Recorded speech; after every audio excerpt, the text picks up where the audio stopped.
वजदान का जो करेक्टर है वो थोड़ा सा नेगेटिव आया है इसमें। माँ को कैंसर है, इतना सीधा नहीं है। हम समझ रहे थे वजदान साहब जो है बेचारे माँ के दबाए हुए हैं, तुम्हारा कागजी मियाँ, तुम्हें उसमें कोई इंटरेस्ट नहीं है, तुम्हें दिलशाद में इंटरेस्ट है, तुम यहाँ पे जुम्मा जुम्मा 8 दिन की मेहमान हो, चिल करो। हाय गाइस, मैं फिर हाजिर हूँ। इस वक्त हम डिस्कस कर रहे हैं ड्रामा सीरियल मासूम एपिसोड 15।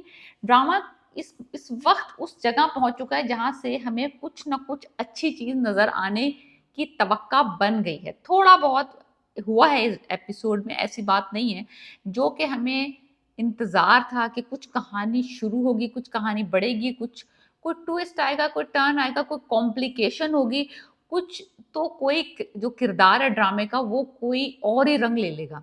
तो इसमें 2-3 चीजें ऐसी हुई हैं जो इस एपिसोड में हुई हैं जिससे मुझे थोड़ी मेरी उम्मीद जागी है कि हाँ, अब 15 एपिसोड के अंदर हमें कुछ लगा है कि यस, अब कुछ होगा, अब कुछ मजा आना शुरू होगा।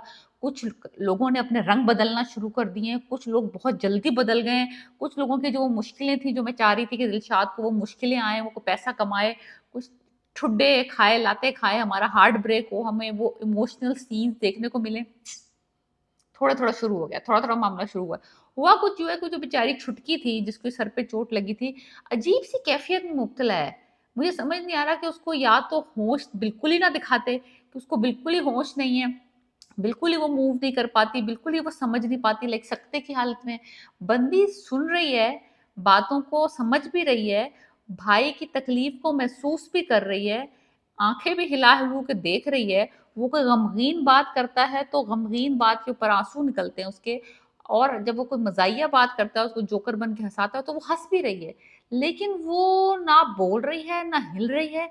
लेकिन अजीब सी कुछ सिचुएशन में दिखाया है छुटकी को, लाइक ना तो वो 100% देयर है, ना वो बहुत ही ज्यादा बुरी है। तो जरा थोड़ा सा कंफ्यूजिंग है छुटकी का मामला क्या चल रहा है, लेकिन इतनी कोई बड़ी बात नहीं है।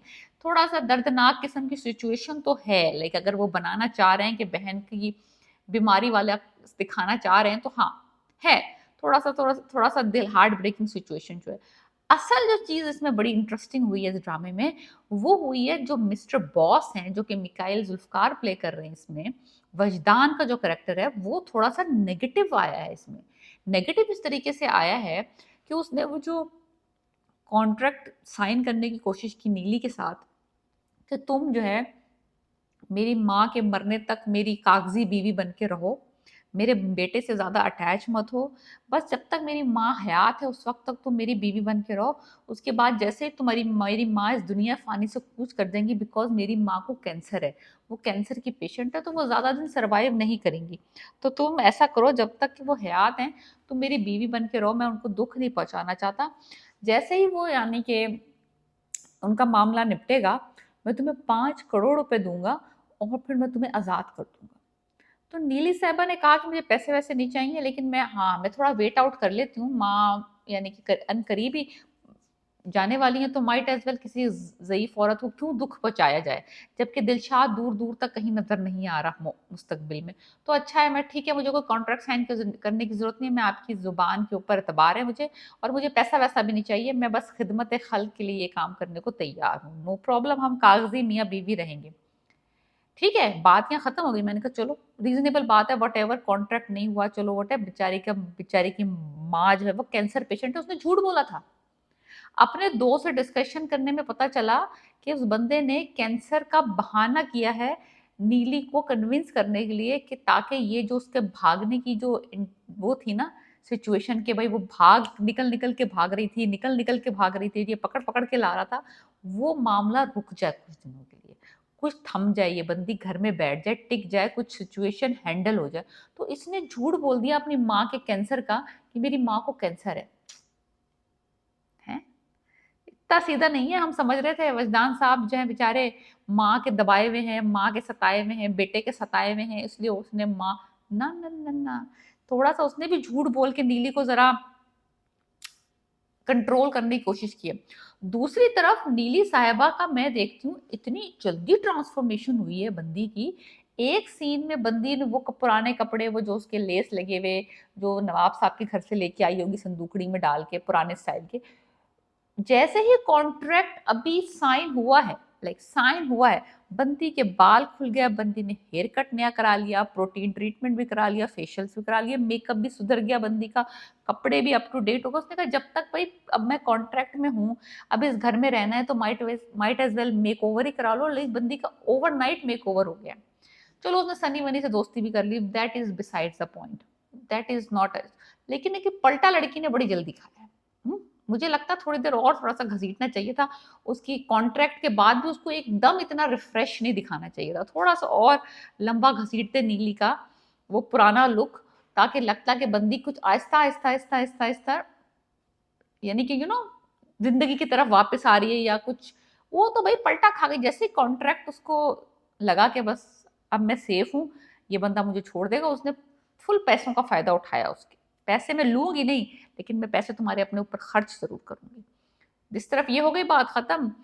फिर उनको ख्याल आया कि वो इतनी इतनी हीले पहन के घर में फिर रही है, तो उन्होंने सोचा कि ये कमरा क्यों बंद है, भाई मैं अब मालकिन हूँ। वो उसकी नौकरानी कह रही है कि ये कमरा कोई नहीं खोलता, इस कमरे में कोई नहीं जाता, इस कमरे की कोई जरूरत नहीं है आपको जाने की, आपको कोई जरूरत नहीं है उस कमरे में जाने की।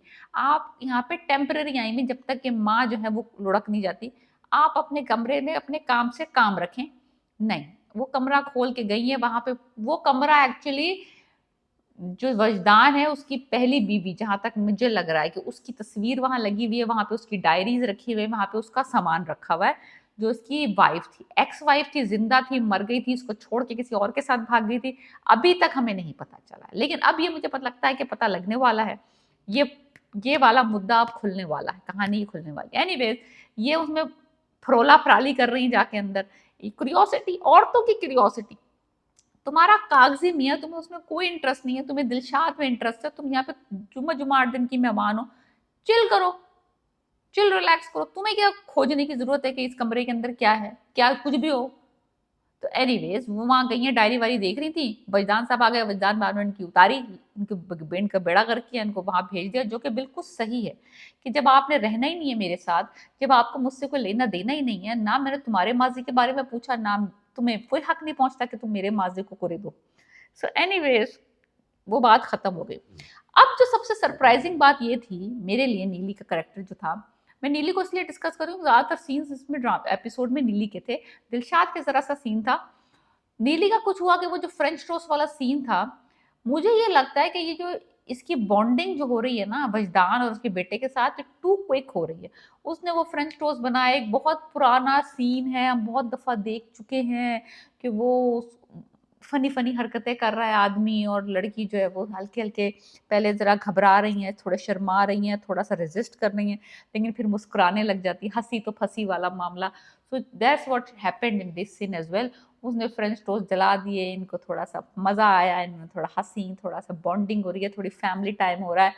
तो ये टू फास्ट हो रहा है। लाइक पहले यानी कि एक तरफ ये बेहोश होकर गशी के दौरे पड़ रहे थे, पिछली एपिसोड में अस्पताल भाग रही थी, अब इस एपिसोड में मेक ओवर भी हो गया, बॉन्डिंग भी शुरू हो गई, इस तरह की एवरीथिंग, जिस माँ के सिर्फ मरने की खबर सुन के शी इज ऑल सेट।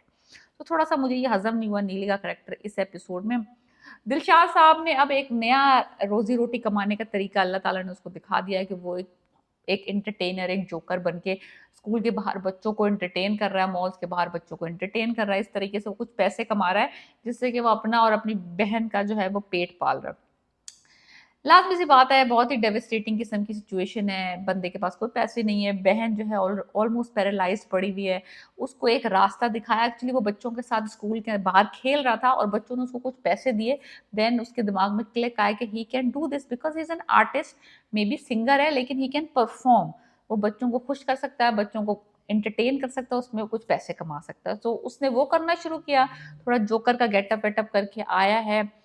तो अपनी बहन के सामने भी थोड़ा सा उसने परफॉर्मेंस की, बड़ा अच्छा दर्दनाक सा सीन था। एनीवेज, तो वो थोड़ा पैसे वैसे इस तरह से कमा रहा है, सड़कों पे उसको लोग तंग भी कर रहे हैं, पुलिस वाले उसको मार पीट भी रहे हैं। वो जो सिनेरियो था ना पूरा, कि वो सड़कों पे रुलेगा, ख्वार होगा, स्ट्रगल करेगा, जब तक कि उसको कोई ब्रेक नहीं मिलता, actual break to sing a song और म्यूजिक का कोई ब्रेक नहीं मिलता।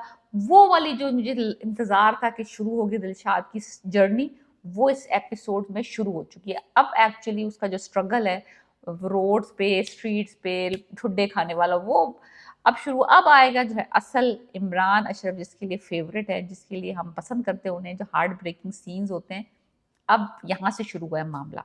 तो हम देखना है कि बहुत सारे एक्टर्स ने, बहुत सारे कैरेक्टर्स ने इसमें टर्न लिया है इस एपिसोड में, बहुत सारों के नए नए रूप सामने आ रहे हैं। तो अब देखना ये है कि मासूम की जो अगली फ्यू एपिसोड्स हैं वो हमारे इंटरेस्टिंग रहती हैं या ये फिर लूज कर जाते हैं ग्रिप।